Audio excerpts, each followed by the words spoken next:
Itinanggi ng palasyo na may kasunduan ang Pilipinas at China na hindi magkakaroon ng bagong construction sa BRP Sierra Madre.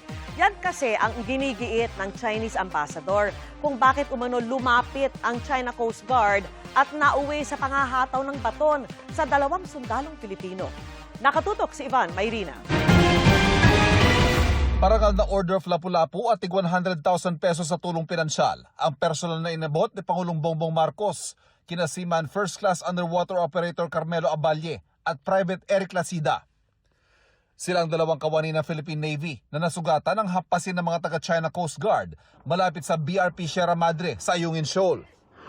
Personal ding ipinaalam ng Pangulo na suportado ng pamahalaan ang mga sundalong tumitindig para sa soberanya at karapatan ng bansa sa West Philippine Sea.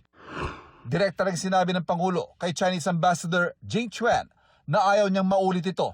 1 oras at 20 minuto niya kinausap si Jing nang ipatawag siya sa Malacanang. Nais na mangyari dito ng Pangulo ay hindi na maulit ang mga pangyayari at ma-reset sana ang relasyon ng China at ng Pilipinas sa mas magandang pakikipag-ugnayan.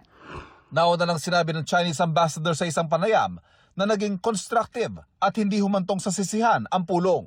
Nadinig siya ng ambassador ng China, nadinig din ng Pangulo ng ambassador ng China.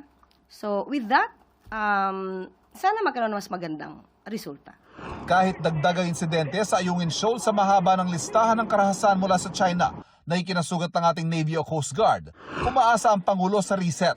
Ito'y kahit ilang beses ang sinabi mismo ni Defense Secretary Gibo Teodoro na hindi na dapat pagkatiwalaan ng China.